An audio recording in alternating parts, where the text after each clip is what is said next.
भारत माता की वंदे वंदे।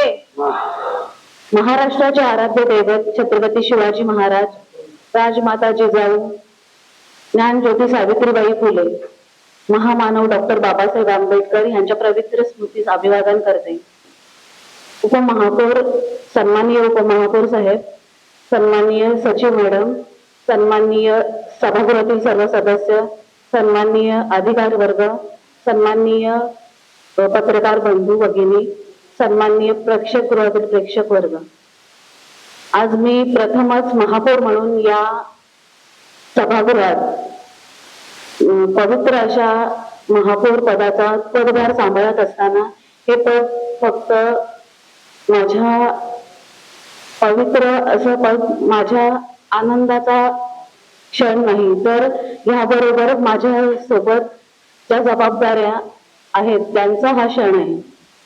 भारतीय जनता पक्षाच्या माध्यमातून माझी निवड करून या पदाचा भार सांभाळण्याची जी संधी मला दिलेली आहे त्याबद्दल मी देशाचे पंतप्रधान आदरणीय नरेंद्रजी मोदी साहेब, देशाचे राष्ट्रमंत्री नितीनजी नवीनजी, महाराष्ट्राचे मुख्यमंत्री देवेंद्रजी फडणवीस साहेब, आपल्या नवी मुंबईचे शिल्पकार आमच्या आधारस्तंभ गणेशजी नाईक साहेब, सन्माननीय आमदार मंदाताई म्हात्रे, माजी खासदार संजीवजी नाईक साहेब, माजी आमदार संदीपजी नाईक साहेब, माजी महापौर सागरजी नाईक साहेब, माजी महापौर जयवंतजी सुतार साहेब, या जिल्ह्याचे भारतीय जनता पक्षाचे अध्यक्ष राजेशजी पाटील साहेब, माझे मार्गदर्शक माझे पती सूरजजी पाटील साहेब आणि सन्माननीय सभागृहातील सर्व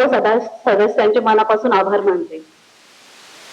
आजची ही निवड म्हणजे फक्त माझ्या यशाची गाथा नाही, तर संपूर्ण नवी मुंबईतील महिलांचा सहभाग, नेतृत्व आणि समाजातील त्यांच्या प्रगतीच्या वाटचालीकडचा हा साक्ष देणारा क्षण आहे। मी ही जबाबदारी नम्रपणे स्वीकारते आणि प्रामाणिकपणे पार पाडण्याचा निर्धार करते। ज्या पद्धतीने नरेंद्रजी मोदी साहेबांनी देशाचा कारभार सांभाळला आहे, देश विकासाच्या उंच शिखरावर पोहोचवला आहे, ज्या पद्धतीने आदरणीय मुख्यमंत्री देवेंद्रजी फडणवीस साहेबांनी महाराष्ट्र राज्य विकासाच्या वाटचालीवर नेला आहे आणि त्याच पद्धतीने भारतीय जनता पार्टीच्या नेतृत्वात आदरणीय गणेशजी नाईक साहेबांनी नवी मुंबईला एक नवीन दिशा दाखवून विकासाच्या उंच शिखरावर नेऊन ठेवलं आहे। आदरणीय गणेशजी नाईक साहेब आणि नवी मुंबई हे समीकरण आजही अबाधित आहे। त्यांचं नवी मुंबई प्रति समर्पण आणि त्याग हे माझ्यासाठी आदर्श आहे। आज त्यांच्या माध्यमातून आलेलं त्यांचं वचननामा आणि त्याची पूर्तता हे माझं एकमेव ध्येय असणार आहे।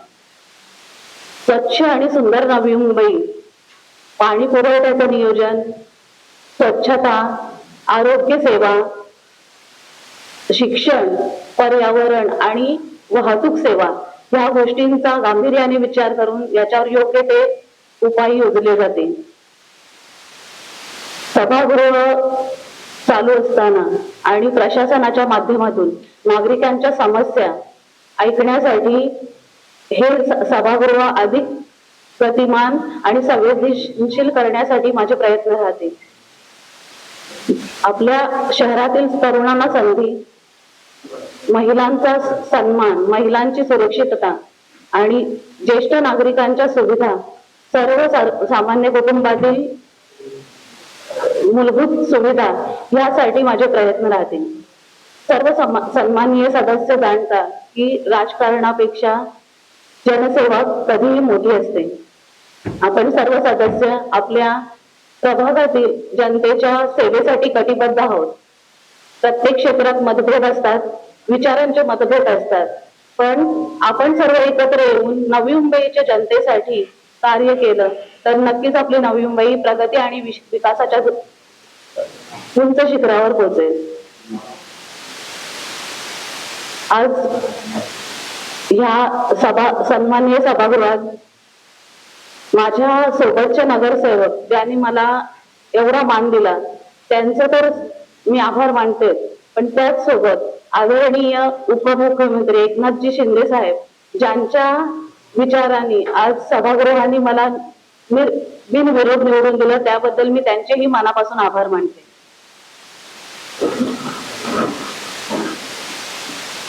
आदरणीय गणेशजी नाईक साहेब यांच्या माध्यमातून नवी मुंबईसाठी कार्य करण्याची जी संधी मला उपलब्ध झाली आहे त्या संधीचं मी सोनं करण्याचा प्रयत्न करेन. ही संधी म्हणजे माझ्यासाठी एक खूप मोठी जबाबदारी आहे आणि त्या जबाबदारीला पार पाडण्यासाठी संपूर्ण सभागृहाचं सहकार्य मला अपेक्षित आहे. माझ्या समोर बसलेल्या या संपूर्ण सभागृहातील सदस्यांपैकी बहुतांश सदस्य माझ्यासाठी सिनियर आहेत. त्यांचा अभ्यास खूप आहे प्रत्येक विषयातला, त्यांचा अनुभव दांड आहे. या अनुभवाच्या जोरावर मला हे सभागृह शांततेत आणि शिस्तप्रिय पद्धतीने चालवायचं आहे आणि यासाठी तुमच्या सहकार्याची मला वेळोवेळी गरज पडणार आहे. मी सन्माननीय सर्व जे पत्रकार बंधू आहेत त्यांनाही विनंती करते की आपलंही सहकार्य आणि वेळोवेळी मार्गदर्शन मला मिळेल याची मी अपेक्षा करते. ते सन्माननीय अधिकारी वर्ग आपल्याकडूनही मला वेळोवेळी सहकार्य आणि मार्गदर्शनाची अपेक्षा आहे. सन्माननीय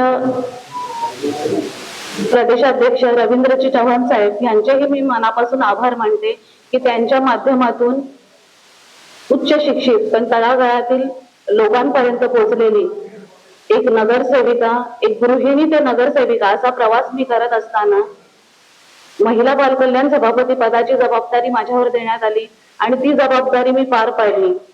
शिक्षणाच्या जोरावर आणि तळागाळातल्या लोकांबरोबर जोडल्या गेल्याने भारतीय जनता पक्षाचा हा नियमच आहे की तळागाळातल्या एखाद्या कार्यकर्त्याला उंच शिखरावर बसवायचं.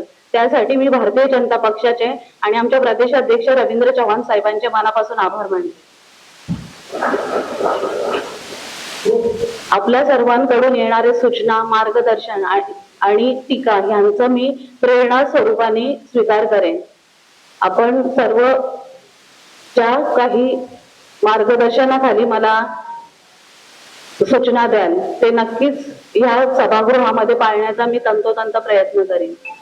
सर्वात शेवटी मी माझ्या कार्यकर्त्यांचा, माझ्या प्रभागातील सर्व मतदारांचा आणि नवी मुंबईकर जनतेचा मनापासून आभार मानते.